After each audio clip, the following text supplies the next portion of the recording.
À l'instar des autres partis membres de l'opposition parlementaire, les députés du PDCIRDA se sont catégoriquement opposés à l'adoption de la loi organique déterminant l'organisation et le fonctionnement du Conseil constitutionnel.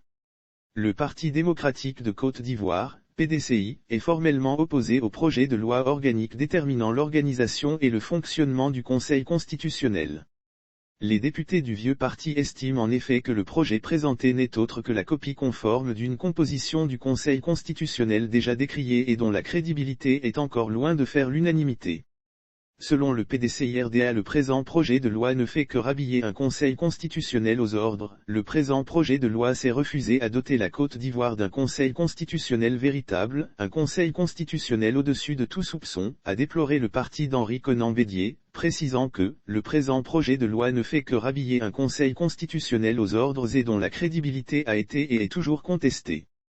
Outre le découpage électoral et la composition de la commission électorale indépendante, la crédibilité du Conseil constitutionnel est l'un des principaux points de discorde entre le pouvoir et l'opposition ivoirienne. L'opposition dans son entièreté dénonce constamment une institution, aux ordres, et inféodée au régime du président Alassane Ouattara.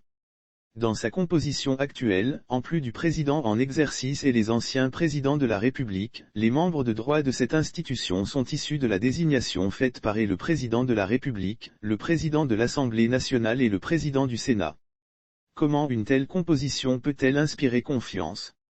Comment une telle composition peut-elle inspirer confiance quand on sait les manœuvres et autres manipulations que tout tenant de pouvoir sous nos cieux développe pour s'assujettir ces organes de nomination, interrogent les députés du PDCIRDA.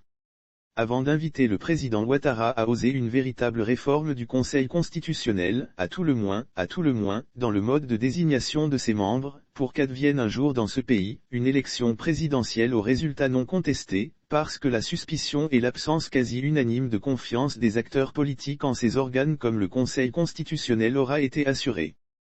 Lire aussi. Voici pourquoi les députés de l'opposition refusent la modification de la loi sur le Conseil constitutionnel. Le projet de loi présenté par Sansan Cambilé, garde des Sceaux, ministre de la Justice et des Droits de l'Homme devant les députés membres de la Commission des Affaires générales et institutionnelles, le mercredi 2 février 2022 a été malgré tout adopté devant l'Assemblée nationale.